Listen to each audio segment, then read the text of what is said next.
Ever since 1995, people have been imagining what life might be like if powerful, magical creatures inhabited our world.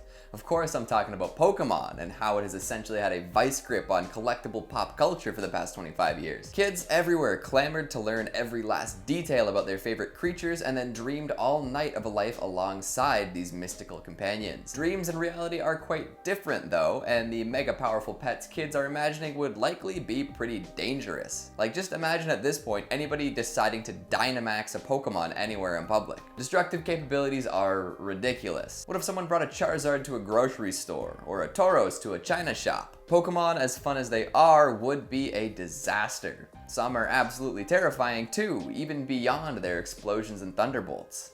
Hello horror heads, and welcome back to the scariest channel on YouTube, Top 5 Scary Videos. I'm your horror host, Keegan Hughes, and today we're going to be taking a look at the top 5 Pokemon that would be scary in real life. Before we get started, here is a legend from today's sponsor, Raid Shadow Legends. If you ever wanted to be a hero, now's your chance. Enter the world of Teleria and join the ranks of all sorts of wicked factions. Fight as the Bannerlords against the rotten undead hordes, or maybe take up life as a dark elf and meet the Sacred Order. Build a mighty team of heroes by collecting new team members, sending them to train, equipping powerful items, and upgrading for maximum excellence. Welcome to a world of dark fantasy and realism. Raid is free to play on mobile and PC, so really, what reason do you have not to play? Okay, let's open some shards. We got a blue one here. Alright, I like the look of this guy. Hurler. It's a lizard man. He's got some wicked HP. Looking beefy. He's ready to really throw some axes, I suppose. Very nice. Kind of reminds me of Gaimon from Dorohedoro. Let's see what's up. Okay, more lizard people. We got a slasher this time. This guy looks like the Juggernaut from Dota 2. I like it. Does he have a spin move? Oh yeah. Very nice. Look at those jaws. Look at those spines. Alright, next up. Oh, jeez. Ultimate guy. What? The ultimate. That's crazy. That's so nice. Epic hero. This is the guy, he's in the ads. That's nuts. Even if you get a not so strong hero, they're still useful. You can sacrifice the duds and use them to level up your studs. It's a win-win, baby. Once you're confident with your squad, head out and test your mettle in ongoing tournaments. Fight the Spider's Den, Ice Golem's Peak, the Fire Knight, and even the Dragon, and see how you stack up against the rest of the community. If you click on the links in the video description now, you can get 100,000 silver, 2 clan boss keys, 10 mystery shards, and a wicked champion, Executioner. The rewards will be available only for the next 30 days and only for new players. All this treasure will be waiting for you here. Good luck, and I'll see you out there. Coming in at number 5, we've got Hypno. I've always hated the looks of Hypno. As a kid, I remember looking at it and thinking, ew, bad man. Bipedal humanoid that definitely enters some uncanny valley territory. This yellow tapir monkey thing struts around like some sort of creepy uncle at a barbecue. The tuft of white as snow hair around its neck doesn't help either. As you can probably tell from the name, Hypno is well known for its hypnotic quality. It constantly carries around a shiny pendulum-like object in order to put on its hypnotic show. Apparently, the swinging of this medallion can knock anyone out in 3 seconds flat. And if they watch it for longer than that, they'll fall asleep longer than the average victim. Hypnotists have always freaked me out, you know? Controlling you while you're in a state of increased suggestibility? It sounds like a disaster waiting to happen. And don't even get me started on the stage shows where some balding guy combines comedy with hypnosis and maybe some songs at college campuses across the country.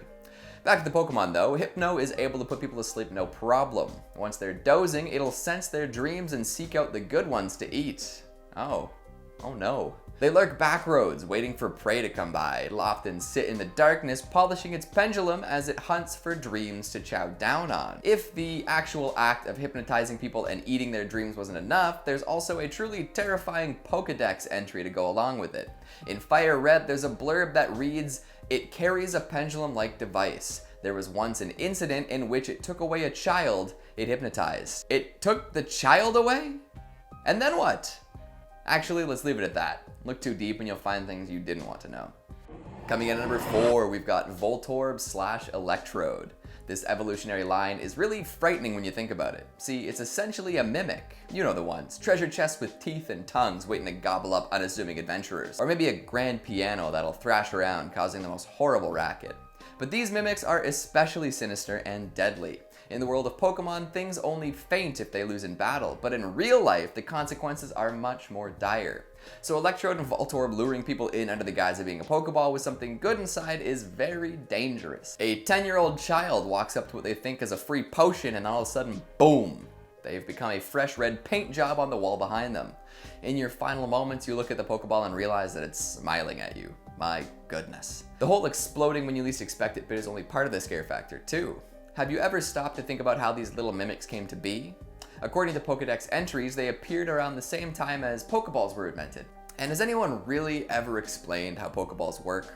Like, how do they fit entire creatures into little apple-sized devices? Something tells me there were a few terrible accidents where Pokemon ended up fused with the container itself. Or maybe they died during testing and decided to haunt the ball for all eternity, causing mayhem. And lastly, these two shocking Pokemon cause all sorts of industrial problems as well. Voltorbs and Electrodes are known for hanging around power plants and sapping energy, often causing outages in areas nearby. Once they're full of electricity, they might just drift along in the wind, exploding for fun, so keep your eyes peeled if you're near a generator. Coming in at number 3, we've got Phantump. Oh, well these guys are cute though, how could they be scary? Well, I guess they're ghosts. The ghosts of dead children lost in the woods. Yeah, that checks out. These little arboreal ghosts love to possess tree stumps. The stump might look like the Pokemon itself, but it's actually just a mask of sorts. You can see the red eyes and the real ghost behind those eye holes. Phantumps are made when a spirit possesses a stump, and it's often said that they're the ghosts of children. The cries even sound like the voice of a child, or sometimes even eerie screams. These cries have been known to lure people into the woods, causing them to become lost too. And if they get lost enough, well, maybe we'll have more Phantumps, won't we? These little leafy lads are just looking for friends, and I suppose in the end they succeeded in their goal. But geez, that is a classic ghost story, isn't it? A kid ghost inadvertently luring more people to their doom and ending up with more ghosts? At least they'll never be lonely. Coming in at number 2, we've got Drifloon. More ghosts, more dead kids. You know what it is, it's Drifloon time. Sure, it looks like a cute little balloon, and it even has lovely little strings, perfect for grabbing onto. But if a child grabs onto these strings, they might just get carried to hell. Yeah, you heard me right. A Pokedex entry reads, "It tugs on the hands of children to steal them away. It is whispered that any child who mistakes Drifloon for a balloon and holds onto it could wind up missing. Some even say that it drags the kids into the underworld by their little hands." Poor Johnny, he just wanted a balloon friend. Drifloon doesn't like dealing with heavy kids though, so if you're a Ricky Baker type, you're probably safe. In fact, rambunctious children in general should be good to go, as Drifloon hates being dragged around and tends to be pretty light. Makes sense, you know, because it's a living balloon. Apparently it's created from many souls gathering together. Its aimless drifting has earned it the title Signpost for Wandering Souls, which is cool, but that's a lot of ghosts for one little Pokemon. Especially one that kidnaps children. Do you figure that some creepy, awful ghosts encourage that kind of behavior? Maybe the ghost of a Hypno. Setting the kidnapping aside for a moment, Drifloons are also known to get bigger as they collect souls. Their balloony body will expand as this happens, and eventually will become so full that they burst. When this happens, the souls within will unleash a terrifying screeching sound. When this happens, the souls within will unleash a terrible screeching sound. Imagine hearing that as you're walking through the woods. Next stop, the pants store. Finally, at number 1, we've got Sock and Throw. Okay, well these are just people. Like grown-ass martial artists with culture and goals.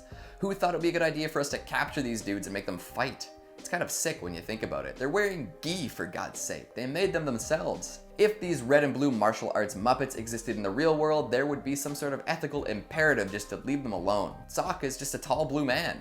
They tend to live in secluded areas working on their strength in silence, and it gets angry if it's interrupted, so who knows how it feels when people capture them and force them into silly battles. Throw is a thick lad with red rocky skin. They roam around in packs of 5 practicing judo and upgrading their belts. Anyone who can't hack it will be forced to leave the pack. Of course, Throw is obsessed with throwing larger opponents and will never stop trying, so in the real world they might try to toss a bus or an elephant and cause quite the ruckus. Like, I keep returning to this point, but these are just essentially alternate people. We're making them our pets and it's pretty messed messed up. Their devotion to martial arts makes me think that they're characters from Baki turned into Pokemon. And if you know about Baki, you know how horrifying those people are. There's no way that sock and throw could exist in our world without constantly crushing bones and destroying people's internal organs. It would be a bloodbath. And for whatever reason, people have decided it's cool to stuff these boring warriors into Pokeballs for our amusement. I sense a sock and throw uprising in the near future. Pretty much all Pokemon would be terrible abominations in the real world. Didn't you see Detective Pikachu? Sure, there'd be the regular dogs and stuff, but everything else would probably just make people throw up when they first saw them. So what did you think of the list? What Pokemon do you think would be scariest in real life? Is creating Mewtwo unethical? Make sure you let me know down in the comments. Speaking of comments, let's take a look at some of your more biological ones from the top 5 scary SCP villains within the Foundation. Laurel Wells, Georgia says, just the thing to cheer me up, day 5 coming home from the hospital. Hey, I hope you're doing well, sending some healing vibes your way. Jack Burby says Dr. West and Director Emerson would be the best of friends. Oh, absolutely, but it would definitely be a friendship that results in a whole lot of pain for everyone else. Jay Terra says, I can't decide if your hat says Yas or Yams. I'll support either one. It's actually Vans, but now I'm kind of sad that I don't have a hat that says Yams on it. Luke E says, I don't get the attraction. It's just fiction. How is that scary? Go back to bed, Grandpa. I'll bring you your dry toast in a little bit. And lastly, we've got the duality of man, duking it out in the comments. I, for one, think I always look fresh. And that's all the time we have for today. Before I slip on a banana peel at the top of a spiral staircase, make sure to give this video a big thumbs up and subscribe for more game freaks. Thanks for watching, and I'll see you next time.